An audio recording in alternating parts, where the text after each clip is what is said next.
Hey there, good morning, my Traveling Pisces peeps. Alright, getting ready to go on a walk because it is still chilly and I'm not working in the garden yet. But I started thinking, we watch a lot of off-grid homestead videos. Hey, we like to know what's going on in our community. One of the biggest questions that I don't see that gets addressed is, after you get your homestead, what do people do to continue to be able to afford living off-grid? Let's talk about it. Can you hear them in the distance? Nola hears them. What you hear, baby girl? What you hear? She's, oh, nah, man, we going over here. We going away from that. Ooh, sorry, I know that was a bit fast on the spin there. So, yeah, you can hear the, ooh, looks like we had something come through the property. Donkeys or cows, I don't know. See the little folks? Oh, wow, they was really up in here, look. Oh, dang. Yeah, we definitely had some visitors without knowing. I'm gonna have to look on the cameras later. I tell you, I swear I had a serious moment of squirrel. But when I see, when we're out on our walks and I see things like that, I'm like, okay, where were they at? What did they do? Where did they come from? And we don't get them through here very often, but we get them. Yeah, see, they came all up in here. All up in here. I guess from over here, probably. Surprised that the dogs weren't barking. I don't know when it was. Who knows? Yeah, so see. Oh, yeah. Ola, you smell them? Do you smell? What is going on? Alright. I'm getting way off task here, aren't I, guys? But listen, being from the city, it's still cool when you see, like, evidence of animals in the wild. Nola, are you an animal in the wild? Oh, yeah, so see, they came from this way. They probably came from the wash here. That's where they usually come through. But usually they just cross right over and go that way. So, not sure why they ended up by the property. Anywho, I know that was a serious squirrel moment there. But I got a little surprised when I saw the hoof tracks. But yeah, so me and Nola are out taking our walk. I do the dogs one at a time because they're both larger dogs and they get so excited. They are always pulling, so I cannot handle two dogs at all. I'm gonna be honest. But yeah, so what I mentioned earlier is, a lot of the channels that we watch, they tell you how they get here. Why they decided to go off-grid. The majority is because, like us, we want to be able to have a more debt-free lifestyle. A lot of times you see people sell their houses, they go ahead and buy the land, and build on it. But what they don't talk about very often is, how do they sustain that lifestyle? One of the benefits about living out here, not here per se, but, on an off-grid property, is that you're kind of away from cities and towns.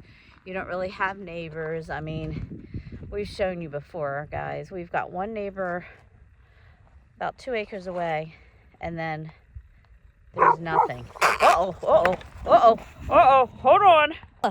Who's that? What's that? Oh no! Oh no, it's a beast! You're gonna get hurt! Nah, Look who decided to join us on the walk. Simba girl. Simba girl. And Dimitri.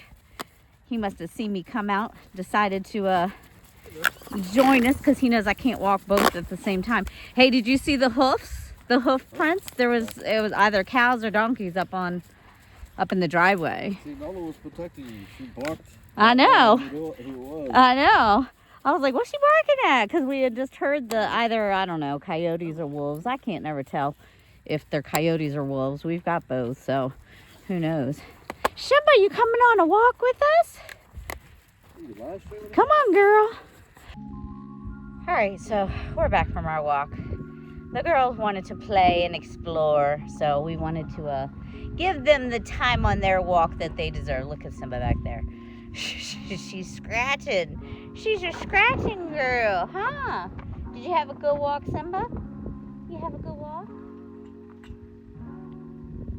She had a good walk. You know, she don't like to be on camera, though. All right, so what were we talking about? We were talking about however way you find yourself to having your off-grid property.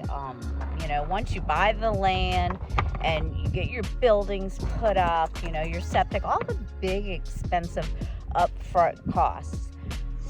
After that, what's next? Like, how are you going to survive living on your land? Oh, she's a mess, look.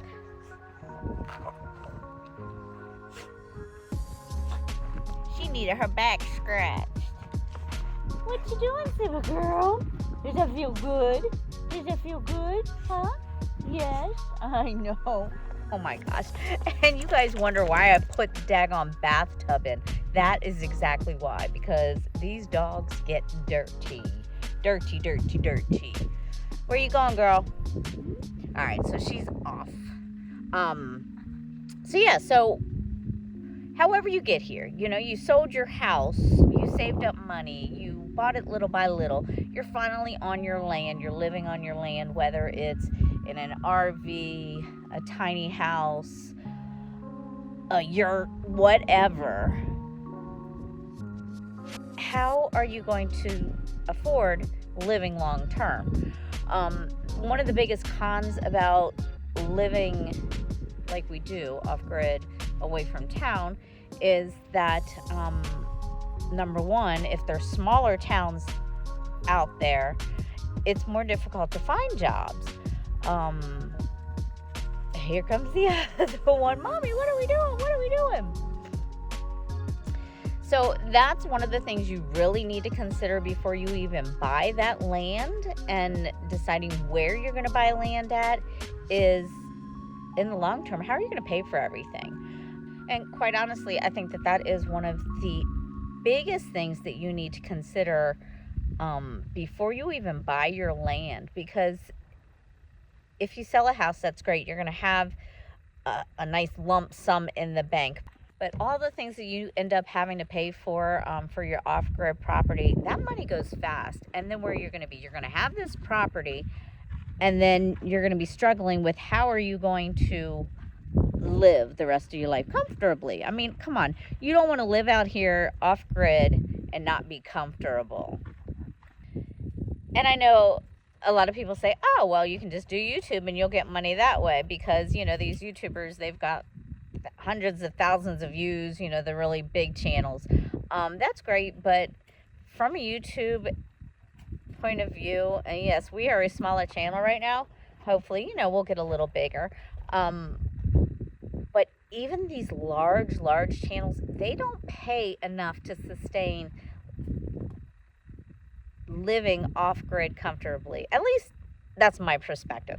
Because let's see, you've got to think of not only the cost that you might have when anything and everything breaks, because they all do. I mean, look, we're already on our second tankless hot water heater. You know, we've had multiple things happen with the truck, which we need to survive to get our water. The water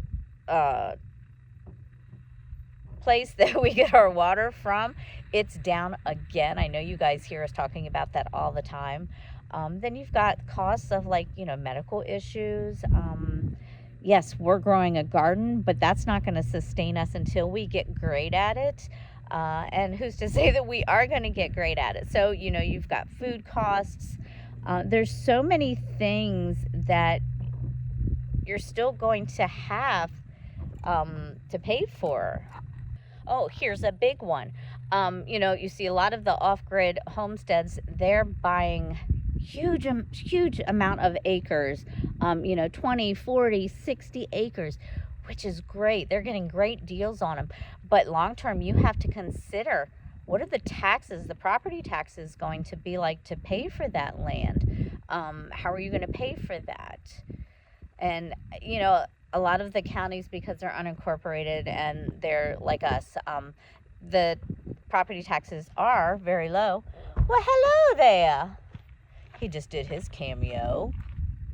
But again, those are the things that you want to consider before you even go ahead and jump the gun, sell the house, buy the land, unless you're working remotely, which I am blessed to be able to do that. I did start my business, and it is, it's doing very well. I've been blessed with that.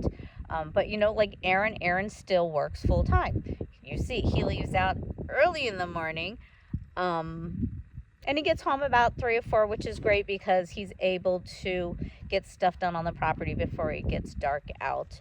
But we still both work full time. Dimitri, Dominic, they both work full time. Their goal is to become debt free as well, which is great that a younger generation is going to be able to be on the land, each have their own little tiny houses, have everything paid off, and be debt free so that they can do what they want. So that's one of the biggest things that I think you need to consider. Hold on, I gotta walk over. Dimitri's leaving me. All right, y'all, he was about to leave me. It's a chilly morning, and our favorite coffee bus is out and about. They're usually only there on Sundays.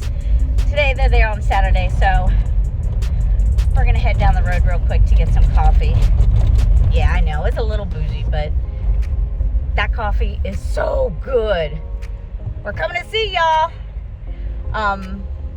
But what was I talking about? Oh, so yeah, so a lot of people might be trying to do it to be, you see our girl in the background? There she is. Anyway, I know, squirrel, sorry. I am like really off my game this morning. And I know the camera is bouncing up and down, but we're on our dirt road. All right, so I'm not going to go too much more into it. But like I said, if you're planning to live off grid, what? Let's move to the next one. All right, so like I was saying, let's get to the end of the video. If you are planning on living off grid and you've thought about, where you want to be at, how you're going to pay for all the upfront costs of it, reality, you really need to think about how are you going to sustain that off-grid lifestyle that you want to live. You have to plan for those unexpected costs. You have to think, okay, am I doing it once I get to retirement and my Social Security is going to be enough? You really need to, like I said, think about it. How are you going to pay for everything? And if you're like Aaron and I, where we still have to work full time, both of us, at least until we get to the point where everything is paid off and we are debt free, which is our end game, where are you going to work? If you're not working full time remotely, look at that baby back there. How are you going to survive living off grid? How are you going to afford it? And that is one of the biggest things that you need to consider when you're trying to determine where you want to buy your off-grid property. What is the nearest town or city? And what are the jobs like? What's the job market like there? What do they pay? And do you have the skills to work at the places that are hiring? So anyway, that's my 1.5 cents, not 2 cents.